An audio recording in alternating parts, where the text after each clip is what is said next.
신앙 고백하심으로 6월 24일 수요일 아침 예배를 하나님께 드립니다. 나는 전능하신 아버지 하나님, 천지의 창조주를 믿습니다. 나는 그의 유일하신 아들, 우리 주 예수 그리스도를 믿습니다.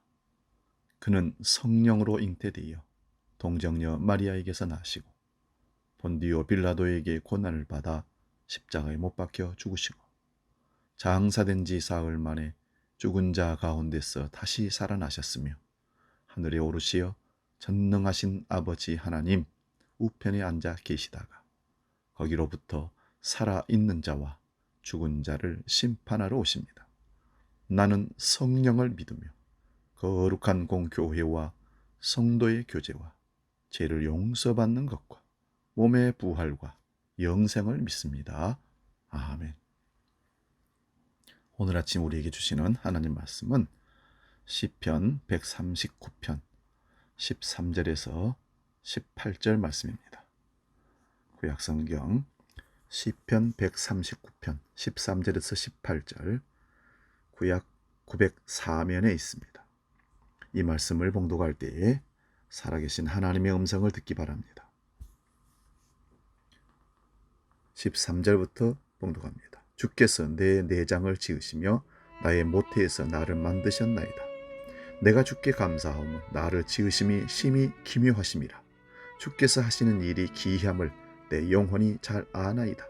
내가 은밀한 데서 지음을 받고 땅의 깊은 곳에서 기이하게 지음을 받을 때에 나의 형체가 주 앞에 숨겨지지 못하였나이다. 내 형질이 이루어지기 전에 주의 눈이 보셨으며 나를 위하여 정한 날이 하루도 되기 전에 주의 책에 다 기록이 되었나이다. 하나님이여, 주의 생각이 내게 어찌 그리 보배로운지요. 그 수가 어찌 그리 많은지요. 내가 세려고 할지라도 그 수가 모래보다 많도소이다. 내가 깰 때에도 여전히 주와 함께 있나이다. 아멘. 오늘 봉독한 이 말씀으로 나는 기적이다 라는 제목으로 피차 은혜를 나누고자 합니다. 우리는 살면서 늘 기적을 보고 싶어하고 기적의 주인공을 꿈꾸며 삽니다. 그런데 여러분, 그 기적은 밖에서 찾는 기적, 그 기적의 초점이 밖에 맞춰졌다는 것입니다. 밖으로부터 오는 기적이라는 거죠. 오늘 내가 기적이라는 것을 모르고 사는 것입니다. 이미 기적 속에 기적의 주인공이 되어 사는 자신을 발견하지 못함으로 말미암아 우리는 날마다 무지개를 찾아다니는 사람들 같이 헤매고 다닙니다. 자신이 기적의 주인공인 것을 아는 사람은요, 그저 모든 것에 감사하게 됩니다. 일상이 기적이라고 여기며 오늘의 창문을 한번 열어보십시오. 놀라운 일이 일어날 것입니다. 수년 전에 세상을 떠난 애플의 창업자 스티브 잡스가 남긴 말이 있습니다. 당신의 시간은 유한하다. 그러니 다른 사람의 삶을 사느라 시간을 허비하지 말라. 자기 자신을 발견하고 자기 자신에게 충실하게 사는 삶처럼 지혜로운 사람이 없습니다. 하나님께서 우리에게 부여한 삶을 알차게 살아내지 못한 것 또한 하나님 앞에 죄입니다. 박노해 시인이 지은 도토리 두 알이라는 시가 있습니다. 그는 산길에서 도토리 두 알을 주었습니다. 근데 그 한 알은 작고 보잘것없고 또 한 알은 크고 윤이 났습니다. 시인은 손바닥에 놓인 도토리 두 알을 바라보다가 문득 묻습니다.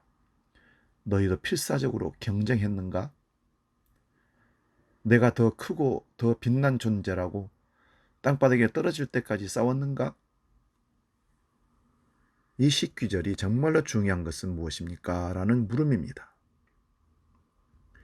시인은 크고 윤나는 도토리가 되는 것은 청설모나 멧돼지에게나 중요한 일이 아니냐면서 삶에서 훨씬 더 중요한 것은요, 참나무가 되는 것이라고 말합니다.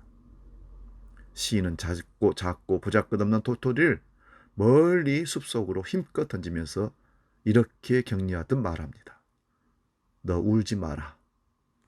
너는 묻혀서 참나무가 되리니. 도토리의 보람은 참나무가 되는 데 있습니다, 여러분. 우리는 언젠가 생명의 주인이신 그분 앞에 서게 될 것입니다. 그때 우리가 들어야 할 말은 이 한마디입니다. 마태복음 25장 21절입니다. 그 주인이 이르되 잘하였도다. 착하고 충성된 종아. 네가 적은 일에 충성하였으며 내가 많은 것을 내게 주리니 내 주인의 즐거움에 참여할지어다 하고. 큰 일이 중요한 것이 아닙니다. 맡겨진 일이 크든 작든 그 일에 정성을 담아야 합니다. 그러면 그 일은 거룩한 일이 되는 겁니다. 중요한 것은 남보다 앞서는 것이 아니라 자기답게 사는 것입니다. 우리가 느끼는 불행의식의 태반은 남과의 비교에서 온다고 합니다. 타인은 내게 있어서 지옥이라는 사르트르의 말도 있습니다. 비교하지 말고 나대로 살라는 말씀입니다. 살다 보면 마치 낯선 땅에서 방황하는 것처럼 그런 느낌이 외로울 때가 있습니다. 모두가 세상의 즐거운 축제를 즐기는데 홀로 잊혀진 것 같아서 쓸쓸할 때가 있다는 거지요. 일은 잘 안 풀리고 인간관계도 여의치 않아 심란할 때 이를 때가 없습니다. 하지만 결코 잊지 마십시오. 우리는 한 번도 잊혀진 적도 없고 버림받은 적도 없습니다. 하나님은 언제나 우리 곁에서 임마누엘 함께 하시는, 그리고 사랑을 주시고 이끌어 주시는 분이십니다. 오늘 시편 39편의 시인은 우리가 어디에 있더라도 주님은 그곳에 이미 계시다고 말씀합니다. 하늘로 올라가더라도 그곳에 계시고, 수월의 자리를 펴도 거기도 계시고, 동력 너머로 날아가 버리거나 바다 끝쪽에서 서쪽에서 거기 물러서도 거기서도 주님의 손이 나를 인도하시고 붙들고 계신다고 고백합니다. 주님의 현존이 느껴지지 않을 때도 있지만 주님은 언제나 우리보다 한 발 앞서 그 자리에 가 계십니다. 창세기 보면 형 여서의 축복을 가로채고 피하여 달아나던 야곱은 루스라는 곳에 이르러 고단한 몸을 눕혔습니다. 그 황량한 광야에서 돌베개를 베고 누웠을 때 그는 절대적 고독을 느꼈습니다. 두렵기까지 했습니다. 그의 일생 중 죽음이 그처럼 가깝게 느껴진 때가 없었을 것입니다. 한 치 앞도 내다볼 수 없는 상황에서 그는 설핏 잠이 들었고 하늘과 땅을 잇는 계단을 보았습니다. 그 계단으로 천사들이 오르내리고 있었습니다.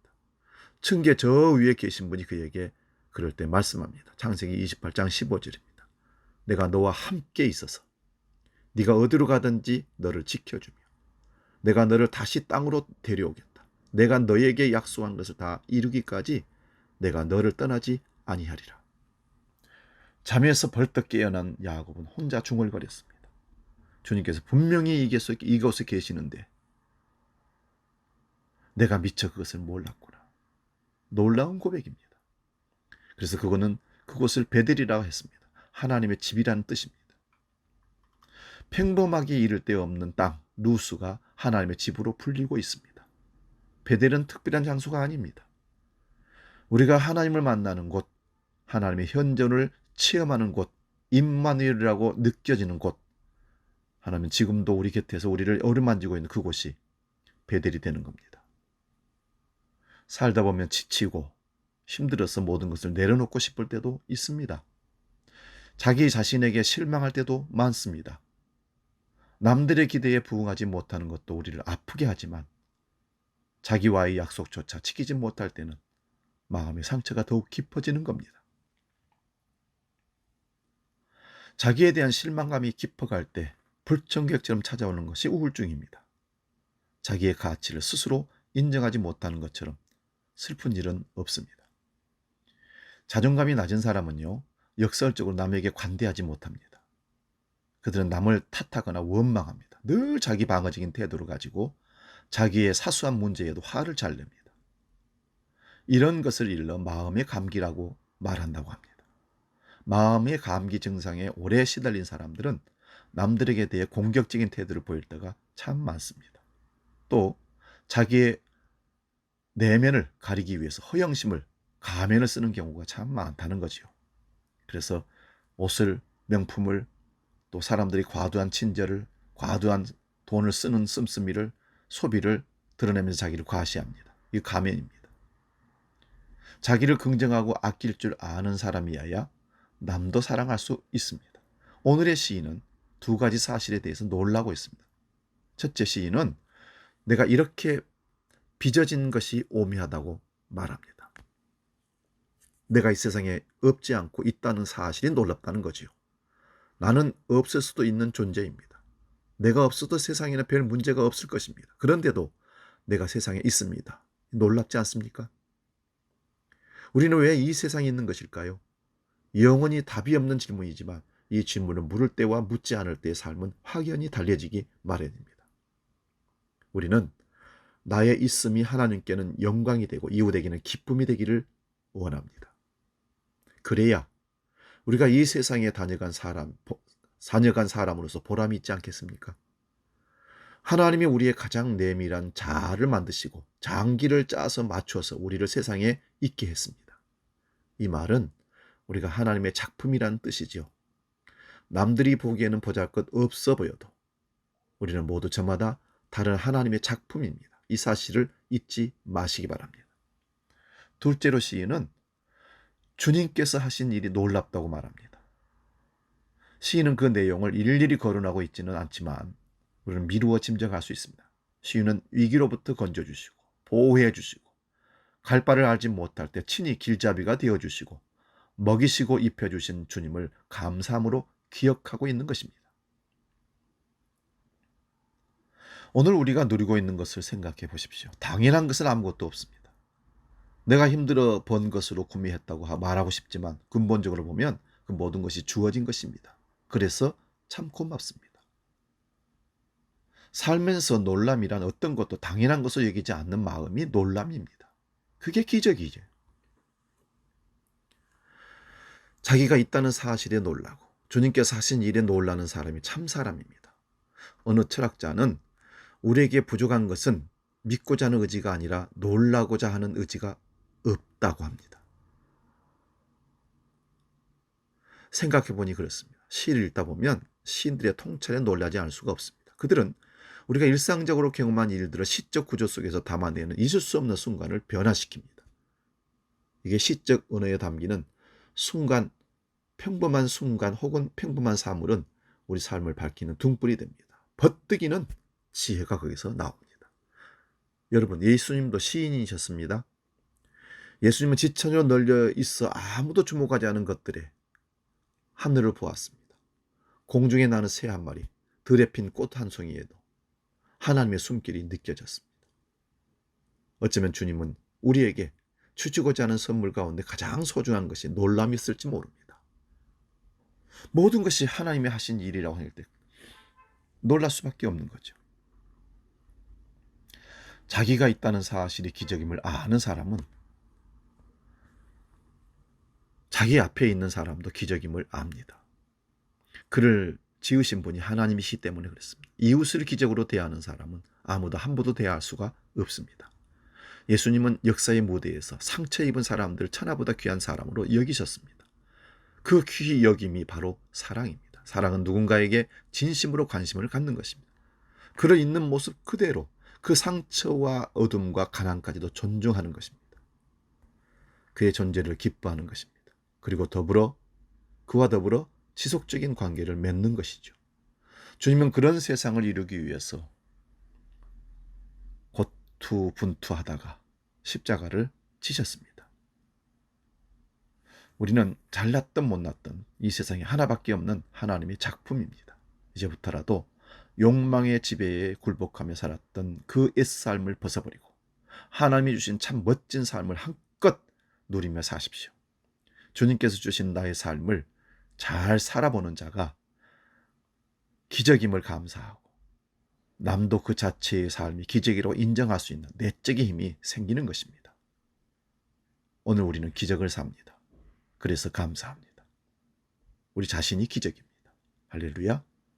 기도합니다. 하나님 아버지, 내가 기적인 것을 모르고 살 때 항상 밖에서 어떤 기적이 올 거라나 막연한 기다림으로 허황된 무지개를 쫓아다녔던 우리 삶은 아닌지 돌아보게 하시고 내가 기적인 것을 늘 감사하며 또한 내 밖에 펼쳐진 모든 것들이 하나님이 주신 기적인 것을 감사하고 내 삶을 기쁘게 감사하게 행복하게 살아내는 우리 모두가 되게 하여 주옵소서.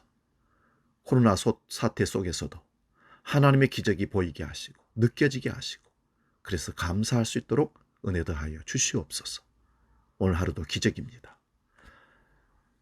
이제는 우리에게 기적을 주시고 그런 눈으로 세상을 볼 수 있는 믿음을 주신 우리 주 예수 그리스도의 은혜와 아버지의 크신 사랑과 성령님의 감동, 교제 역사 충만케 하시며 오늘 하루가 나 자신이 기적인 것을 감사하며 항상 하나님께 영광 돌리기를 원하는 머리 숙인 아침 예배에 함께 참여한 우리 모든 주한 백성들을 위해 믿음의 권속들을 위해 영원히 함께 계시기를 간절히 축원하옵나이다. 아멘. 우리가 기적입니다. 여러분이 기적입니다.